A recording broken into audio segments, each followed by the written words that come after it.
The battle unleashed by German General Erich von Falkenhayn in February 1916 was extraordinary, in that his only goal was to kill, not to capture ground.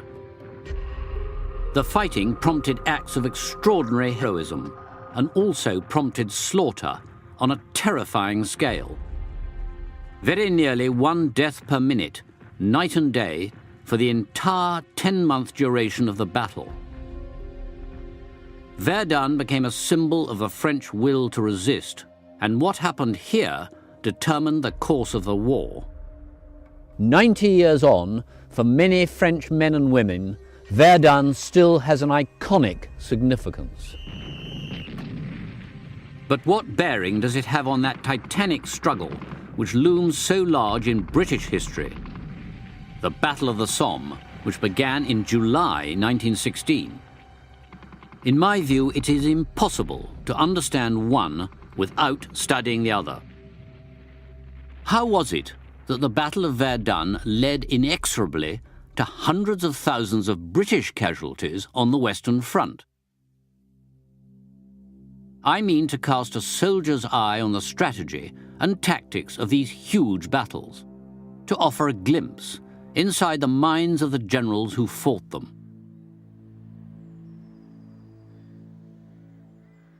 From February to December 1916, Verdun became the most heavily bombarded place on earth. To me, these pictures suggest Berlin, Hamburg, Germany 1945, after years of pounding by Allied heavy bombers. But this destruction wasn't the result of aerial bombing.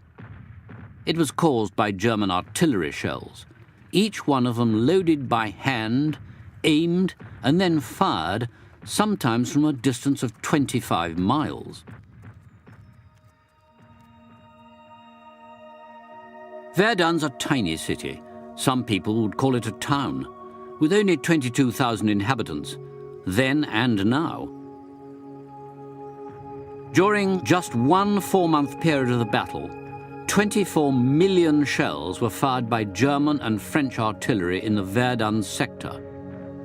That's more than 2 shells every second, night and day. Why was this whirlwind of destruction unleashed on a charming little city like Verdun?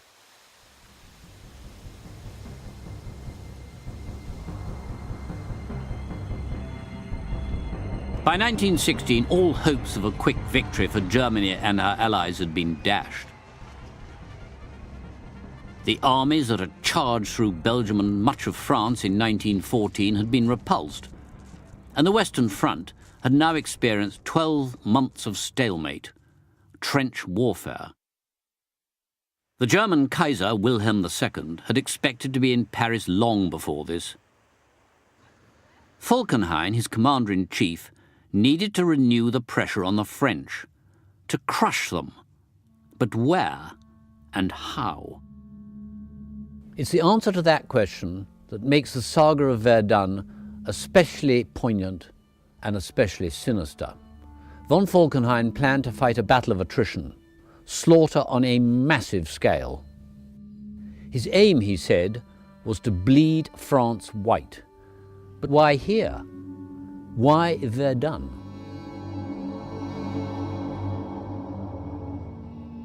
Situated in northeast France, close to the German border, Verdun had several times in history been a battleground for these two warring nations. Most recently, it was the scene of a heroic siege in the Franco-Prussian War of 1871. Only after Paris had capitulated did Verdun surrender. Falkenhayn knew that if they posed a threat to Verdun, that because of its mystical, almost religious significance to the French, they would defend it come what may. It actually made very little military sense to hang on to Verdun, but he knew that they would. And to defend it, they would feed in more and more and more troops. So as long as he kept threatening it, he could simply kill more and more Frenchmen. Verdun was to be the bait in a gigantic trap. Falkenhayn reckoned he could use mainly artillery to pick off the newly arrived defenders in their thousands. His utterly chilling calculation was to achieve 5 dead Frenchmen for every 2 dead Germans. The French believed Verdun to be invincible. The city itself was heavily fortified, but huge sums had also been spent constructing a ring of forts between 3 and 10 miles from the city boundary. I've come to one of those forts, which were designed to protect Verdun. This is Fort Douaumont, showing the signs of the incredible pounding it took during the battle.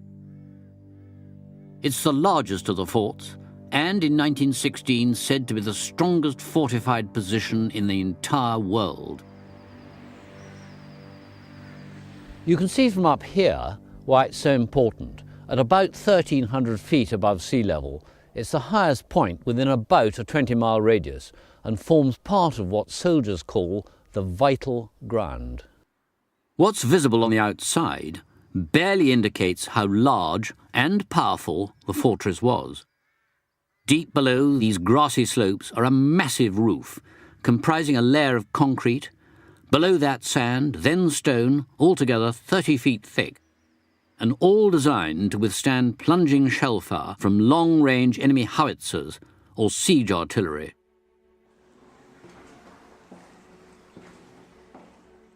Inside, Douaumont was like a small town,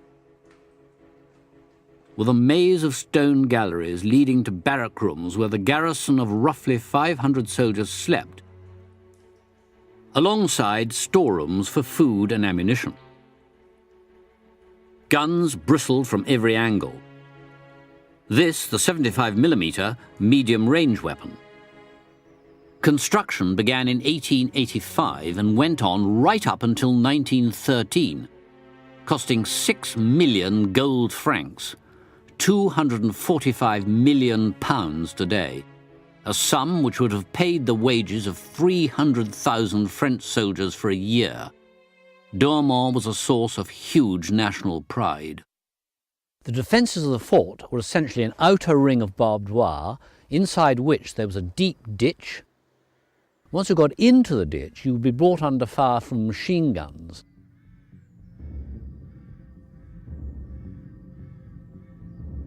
On the roof, more artillery, in rotating steel cupolas. Their task was not to defend this fort, but to fire on other forts in the vicinity in the same way as their job was to fire on this fort when it was attacked, and they were all, as we soldiers would call it, mutually supporting. The battered hulk of Fort Douaumont is just visible from the top of its smaller neighbour, Fort Vaux. The French people believed these forts formed an impregnable wall of concrete and steel. That's what they believed.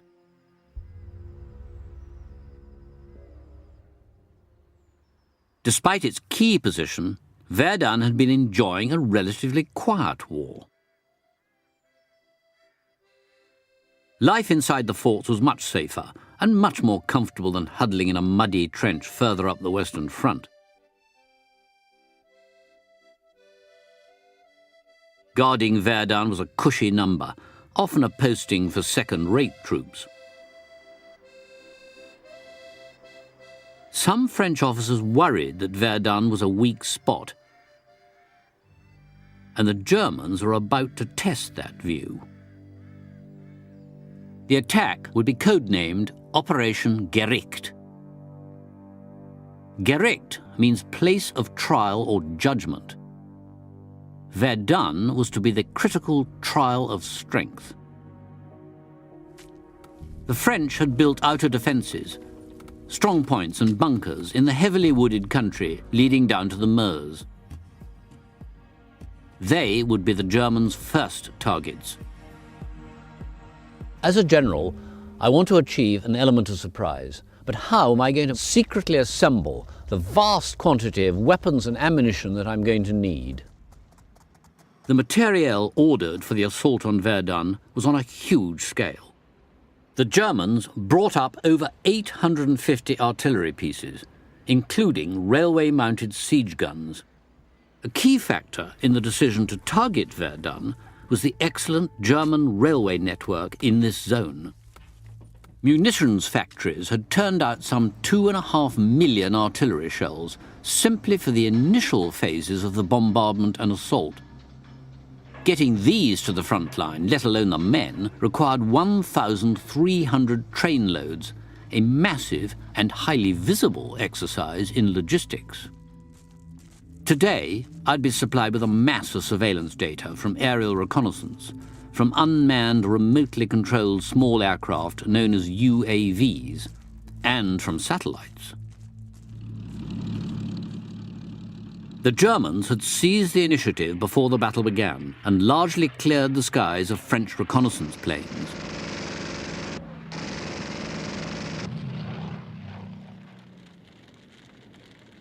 The French are getting very few indications of what's going on. The Germans were pretty careful not to let anyone go backwards and forwards between their lines and the French, so the French weren't getting anything from the agents in place. And then there was what we now call SIGINT, signals intelligence, in other words, listening to what the enemy is saying on the radio and on the telephone. Now, they weren't able to intercept the Germans' telephone communications because they were running back to army headquarters and then back to Berlin. Now, the Germans did have radios, but there were very few of them. They weren't portable. There were huge, great things, usually at corps headquarters. So there was nothing like the traffic that you'd expect now. In fact, the first warning that the Germans were going to attack at Verdun was picked up by the British Royal Naval Attaché at a cocktail party in Oslo. The Verdun garrison had no inkling of the storm that was about to break. One has to admire the way the Germans achieved almost complete tactical surprise.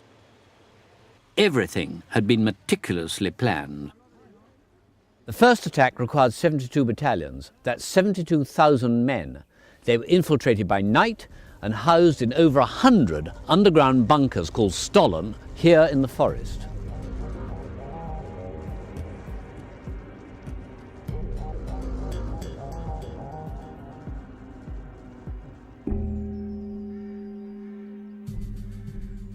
With this huge force poised to attack, the Germans hit a last-minute snag. The weather had been poor in early February. In fact, the start date for Operation Gericht was postponed 3 times because of it. Good visibility was vital for the artillery. Today, my artillery commander would punch in some map coordinates and the multi-launch rocket systems would hit the targets with the first round. In 1916, artillery had to be directed largely by sight.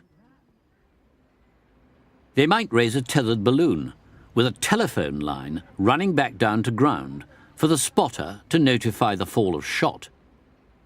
But this needed calm weather and clear skies.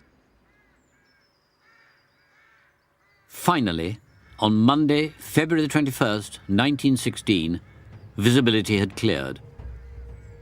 It was time to attack. Although on nothing like this scale, I've been in the same position as a young officer approaching 0 hour. And then you wonder, are you going to let the side down? Are you going to come out of this alive? I've known what it is to be a commander, too, waiting for the battle to begin. The success or failure of my country's plans may hang on the outcome. It is a nerve-wracking moment.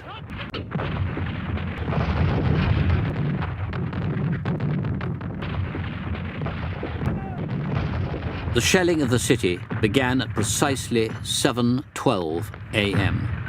The first of the many millions which were to fall. A round from a long-range 15-inch naval gun hit the cathedral.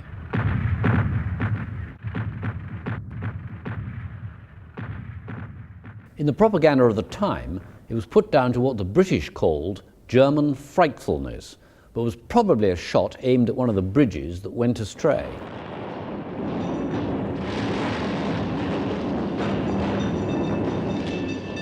The next salvo did better, crashing down on the railway station.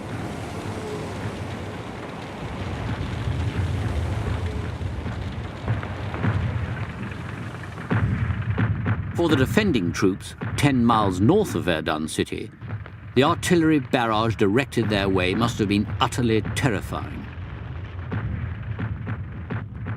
The Germans called it Trommelfeuer, or drumfire, a continuous crash as one shell after another plummeted down or burst in the air, spreading shrapnel in all directions.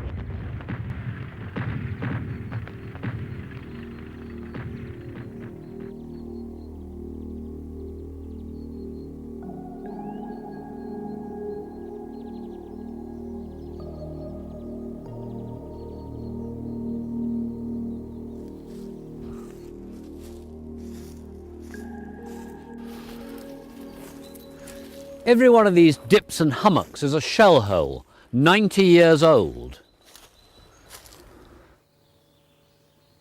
The trenches, where men huddled for protection from the devastating barrage, still snake their way through a newly grown forest.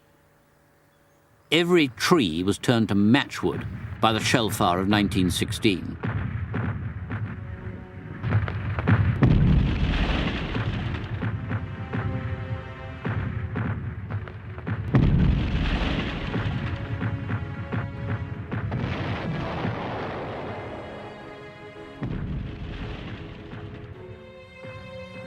Once the barrage lifted, at 4 p.m, the German assault troops began to swarm forward on a 19-mile front.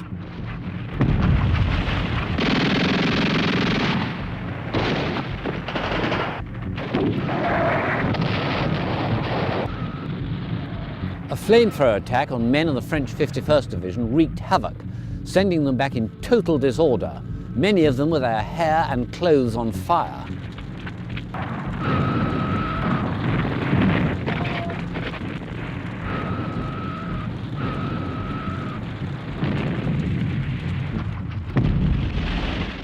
Could anyone stem this tidal wave of German infantry?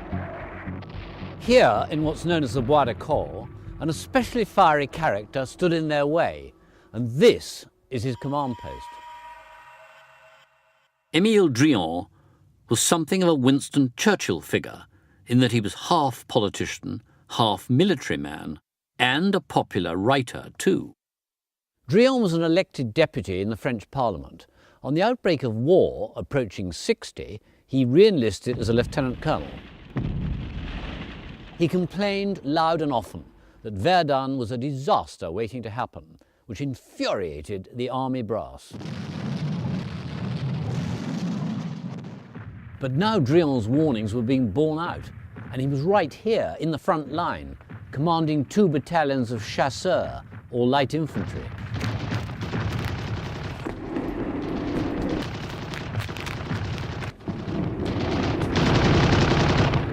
Drian had 1,200 men confronting 10,000 assault troops from the German 21st Division. He'd gone to help one of his wounded men when a machine gun bullet hit him in the forehead, killing him outright. He hadn't been able to delay the advance by much, but the story of Drian's last stand certainly served to inspire the rest of the army.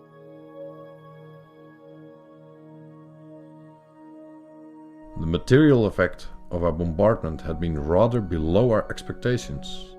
The moral effect, however, was immense. Everywhere the infantry encountered only slight resistance.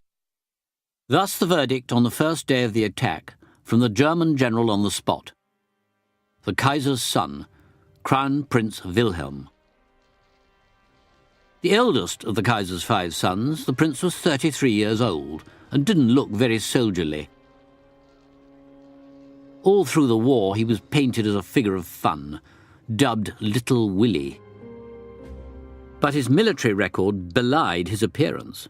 The prince had commanded the Fifth Army since August 1914, and commanded it well. As the battle unfolded, Little Willie's instincts turned out to be better than those of the higher commanders. He realised that to say to soldiers, I want you to attack something and threaten it, but not to actually capture it, risk your life, might well get killed, but I don't actually want you to take that objective, then it's actually very difficult to say to a soldier. It's a very difficult thing to do anyway. And his orders to his army talked about capturing Verdun. Now, of course, from Falkenhayn's point of view, he didn't want to capture Verdun, because if he did, the whole point of the operation, sucking in more and more French troops and killing them, would go out the window. So right from the beginning, you've got this dichotomy between the two. The man who's actually got to do the job, and the commander-in-chief who doesn't want Verdun to be actually captured. Squabbles in the German High Command weren't known, and were of little consequence right now for the embattled French, fighting for their lives to hold back the advancing waves. Defensive outposts were being overrun, and the citizens were desperate to escape the city as the Germans surged forward towards Verdun's ring of fortresses. The task of holding them back was assigned to this man, General Henri-Philippe Pétain. Pétain at 59 was no firebrand, more a safe pair of hands. He was an infantry officer, but understood the value of artillery firepower. With a reputation also as a logistics wizard, he seemed a good choice to manage a long, drawn-out defensive battle. Pétain drove through the night from Paris to here, Souilly, where he set up his headquarters in the town hall. On the first day of his appointment, February the 25th, came an event that elevated this battle into a matter of national importance for France, triggered by something almost farcical at Fort Douaumont. Capturing the fort was the key to Falkenhayn's secret plan. If my true strategy is to draw the French into a position in which they can be annihilated, I have to capture the vital ground and threaten to make the city untenable. In the early assault, the fort had been hit several times, but still presented a major obstacle. Or so the Germans believed. These mighty-looking forts were pretty well defenceless. The French had concluded from what had happened in 1914 that forts actually weren't any use anymore. The Belgian forts and some of their own frontier forts had either been bypassed or shelled into submission, and that's why they started to denude their forts of guns, and indeed the big guns were taken out of them before the Verdun offensive had started. Douaumont, which had been the strongest fort in the world, was no longer so. It was really just a pile of concrete with some not terribly effective guns.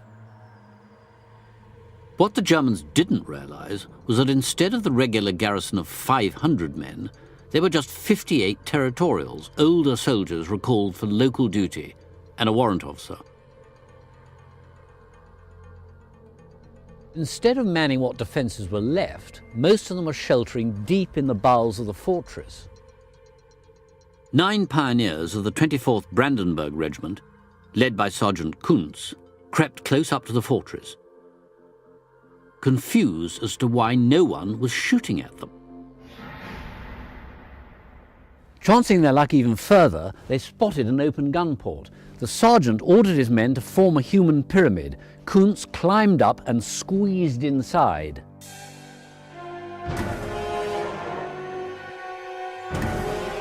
Before long, more German soldiers appeared, some 90 troops in total. They spread around the galleries, and the horrified French gun crews put their hands in the air. The mightiest fort in France had fallen without a shot being fired.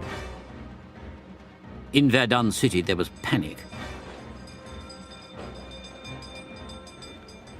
One officer ran amok, shouting, "Sauve qui peut, every man for himself." He was quickly arrested. The unthinkable had happened. The Crown Prince had seized Douaumont. Germany was winning. Not just this battle, maybe the war. A local historian who studied this battle, Ingrid Ferrand, is herself German.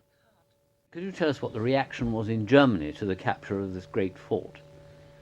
Oh, the reaction in Germany, you can imagine. All the newspapers were full. The Grand Fortress, Douaumont was taken.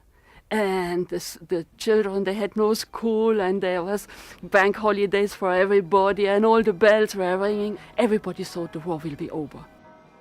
Of course, it was as well a matter of propaganda, But it was as well very good for the German soldiers. You have to think, they were not in their own country. They had no barracks, they had no hospital, no ammunition dump. And a big fortress like this, it can be useful, of course. Pétain had a crisis on his hands. But in tactical terms, the Germans had made a glaring error. That was to attack just on the east or right bank of the Meuse, rather than on both banks at the same time. What I would do is quickly get my own artillery into place here and pound the German flanks as they push forward to the city. That is precisely what Pétain now did. It was what the Americans might call a turkey shoot. The French artillery now firing at clearly visible targets. Even their ancient 155mm guns were called into play and wreaked terrible havoc. The body count was not stacking up quite as Falkenhayn hoped. After 6 weeks fighting at the end of March, French casualties were 88,000 and the Germans 82,000. It appears that our losses are more terrible than I understood. I have just met Ludwig Heller, my comrade in the 29th. He is in charge of the burial parties and gives me terrible news. A Feldwebel, or sergeant major, with the German 243rd Regiment, Karl Gartner, had written a long and detailed letter describing conditions during the assault. He was expecting that a friend about to go on leave would deliver it in person to his mother. Instead, Gartner was captured, and the letter too. We have been badly informed by our officers. We are just maintaining our positions on the ground we have won after fearful losses, and we must give up all hope of taking Verdun. So despite their early success, were the Germans now running into trouble? How well equipped were the Crown Prince's men? The uniform here is typical of a soldier of 1916. It has ammunition pouches made of leather.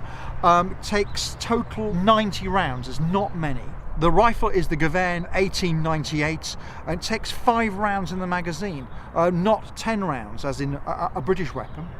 And on the head he's wearing the Pickelhaube, which is really a parade helmet with a cover over it. It really doesn't provide any protection, but during the Battle of Verdun you actually get to have this thing, which is the Stahlhelm, the steel helmet, which is an incredibly distinctive German item which we all recognise now. It's a very good helmet, isn't it? It is. Actually, better than either the French or British helmet. Yeah, far superior. Everything else is old-fashioned, there's lots of leather in it, and there were even problems where the nice shiny belt buckle, which was nice for parade wear, had to be painted so it wouldn't glint and give the soldier's position away. It's not the most modern set of uniform or weapons in action, and although we tend to imagine today sort of fondly that the German army is highly efficient and superb, they have lots and lots of problems, which means they are not as effective as they might have been. For their part, the French also had some modernising to do. Logistics is the lifeblood of war. When Pétain took command, his position was desperate. He needed an efficient way of channeling men and materials into Verdun, what the military call a main supply route. The most famous stretch of road in the whole of France snakes for 40 miles towards Verdun. Every kilometre there's a stone marker with a helmet on it, telling us that this is the Voie Sacrée, the sacred way. That's the name which was given to the road to Verdun, since the men and material which moved along it would have to save the city, perhaps the nation, from defeat. Pétain gave top priority to improving what had been a narrow, twisting road. He divided the section between Verdun and the regional capital, Bar-le-Duc, into 7 cantons, each with its squad of road builders. Broken down vehicles were just dragged aside so as not to halt the traffic. The whole of France was scoured for spare trucks, including those which had hitherto delivered groceries for the Paris fruit and veg market. The Voie Sacrée was a never-ending convoy stretching for mile after mile. At its height, a vehicle or baggage wagon passed a given spot every 14 seconds, night and day. The French were pulling in troops from wherever they could. Colonial forces from North Africa, from Senegal, from Indochina. Some to fight, others to work as labourers on the Voie Sacrée. The French couldn't afford to let up, but then neither could the Germans.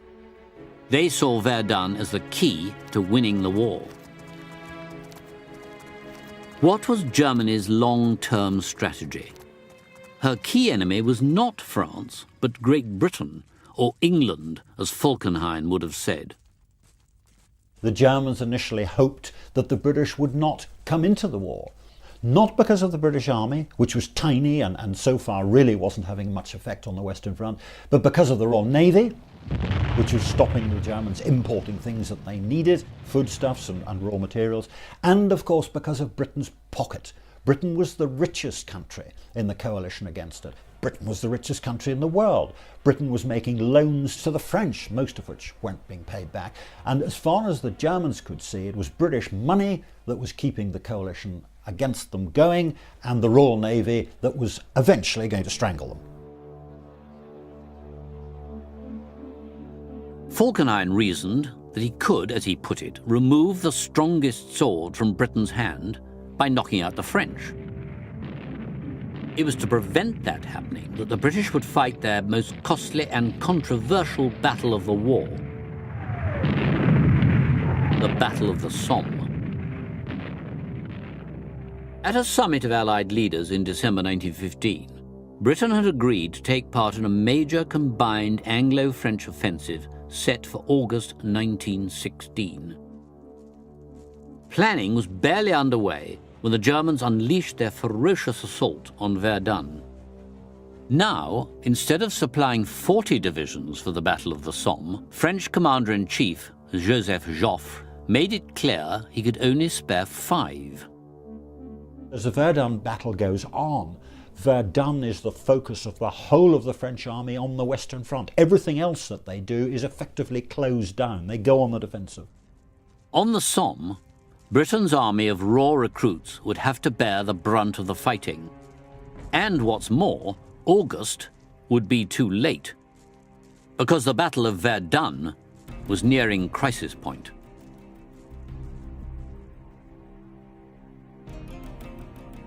Morthomme, or Dead Man's Hill, lies 7 miles northwest of Verdun. The name turned out to be very prescient. It's around there that some of the bitterest fighting took place from March until almost the end of May. The Germans had recognized that the decision to attack only on the right bank of the Meuse was a serious error. Now they planned a renewed double-pronged assault to take this hill on the left bank and the next fort in the chain, Fort Vaux, on the right bank. As so often happens in war, in order to get from A to B, you have to go via C. And as the Germans began to fight their way onto Le Mortagne over there, they came under intense artillery fire from French guns on Hill 304 over there.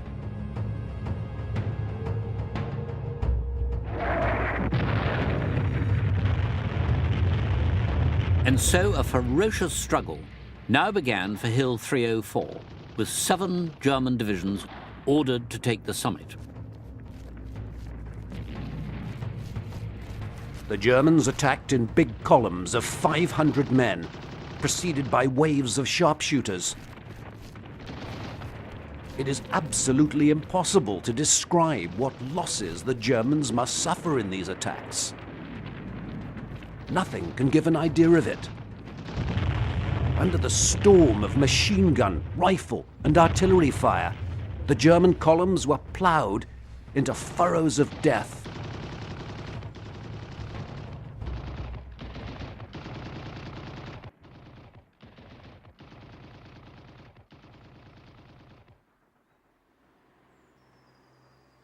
It was during this fight that another of the legendary incidents of the Battle of Verdun occurred, suggesting that sometimes at least the pen is as mighty as the sword. The Voie Sacrée ran right beneath Pétain's office window in the high street of Souilly. He would stand on the balcony and watch the troops passing, knowing that by the end of May 23,000 men had died, 54,000 were missing, 75,000 were wounded, 152,000 casualties in 3 months. But the enemy was suffering too. With the Germans now taking a severe pounding at Le Morton, Pétain issued his famous order of the day, which reads, in part, The furious attacks of the soldiers of the Crown Prince have broken down everywhere. Honour to all. Courage. On les aura. It's those last 3 words which went down in history, on les aura, loosely translated in soldiers' language. We'll have 'em.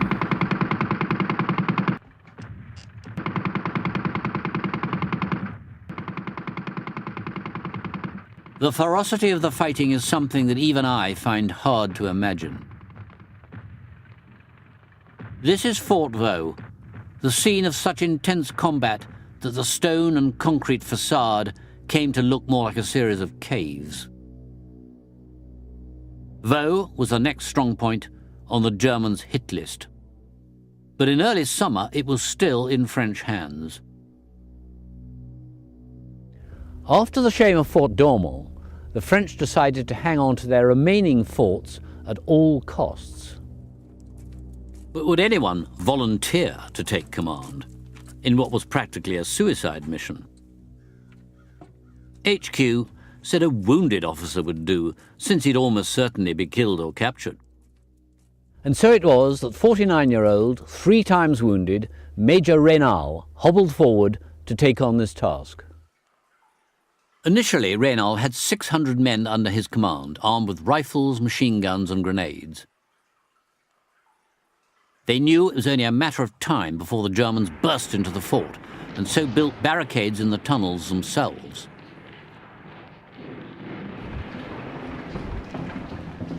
The Germans fought their way into the outer galleries, and then a terrible battle began, lit by flashes of gunfire. There were explosions of grenades, and with horrific results, flamethrowers. An even more powerful enemy now threatened the French.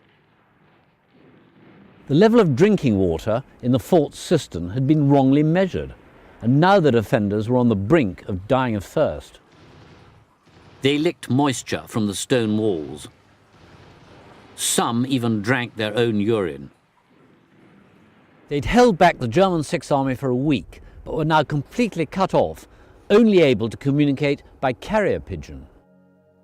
Raynal sent off his last bird with a message outlining his desperate plight to his area commander at the citadel of Verdun. The pigeon, named Valiant, itself fell dead and was awarded the Légion d'honneur. Raynal, like the pigeon, had done all he could. With the few surviving troops, he finally surrendered. One of the survivors, he is dead now as well, Mr. Viviers, he told us, you know, when we came out of the fort, we were mad, so we were thirsty, you know, and we saw the shell holes full of water. We went in, all our head in the water, we drank, and just afterwards we saw there are dead bodies in already. Raynal was photographed with his captors and taken to meet the Crown Prince, who presented him with a sword of honour. But the prince perhaps had other things on his mind. The conflict at the top of the German High Command had begun to unravel. Although after 4 months' combat the French were battle-weary, they were still fighting. Pétain, when he takes over, realises that for morale you've got to rotate men. You mustn't leave them in there forever when they cannot possibly see an end to it. You must rotate them. So he begins moving divisions into Verdun and out again. Now, from the German point of view, because of this dichotomy between Falkenhayn, who doesn't want Verdun to be captured, and Crown Prince William, who does, Falkenhayn is keeping him starved of troops, and therefore he's not able to rotate to anything like the same extent that the French can. This falling out at the top proved critical.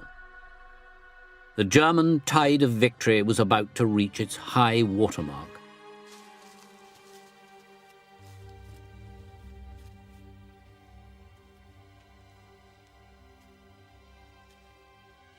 Their next key target was here, Fort Souville, only 3 miles from Verdun itself. On the 22nd of June, the Germans employed a new tactic. Shells falling on French artillery positions exploded, not with a bang, but with a pop, followed by a pungent smell. Gas.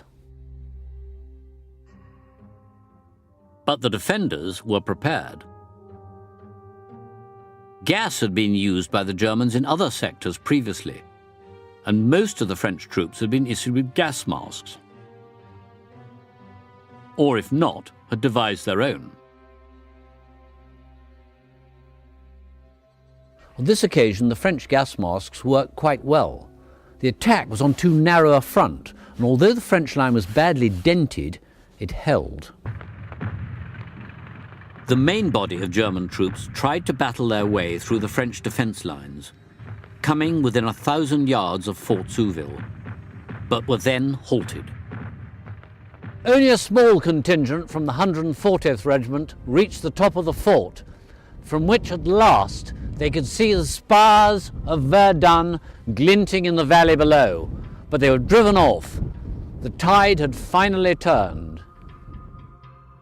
Soon, the Germans would be on the defensive, not just here, but on the Somme.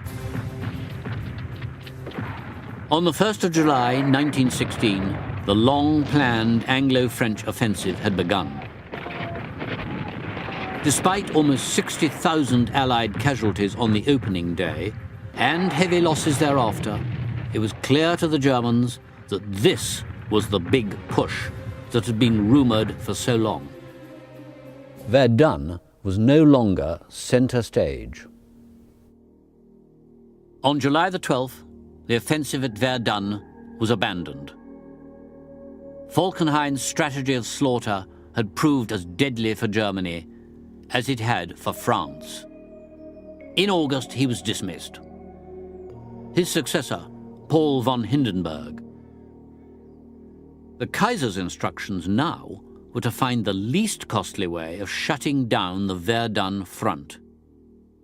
But just as the Germans were forced to withdraw troops to meet the new crisis on the Somme, the French were gathering a powerful army to hit those left behind at Verdun. Now began the period the French called their revanche, revenge.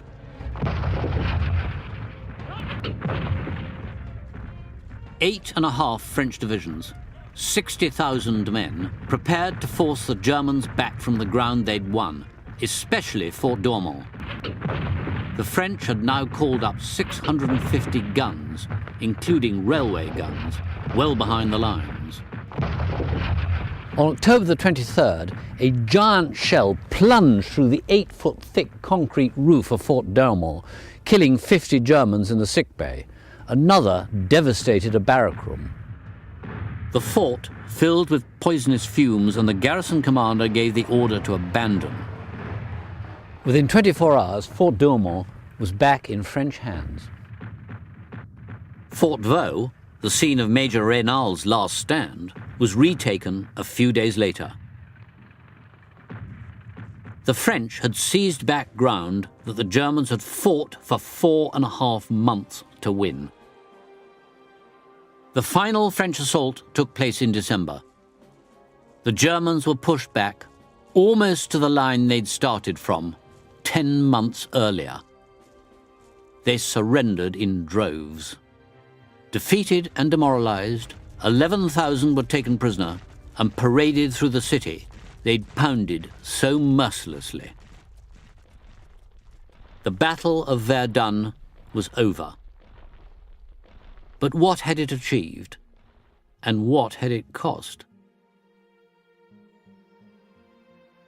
The French suffered 362,000 casualties, over 160,000 killed or missing. German losses were almost of the same order. 337,000 killed, wounded or captured. This was not the equation Falkenhayn had expected when he launched his total war. For France, at first just grateful to have survived, there were consequences no one could foresee. The experience at Verdun left an enduring wound on the psychology of the nation. Lieutenant Raymond Joubert, who died here, summed it up. They will not be able to make us do it again another day.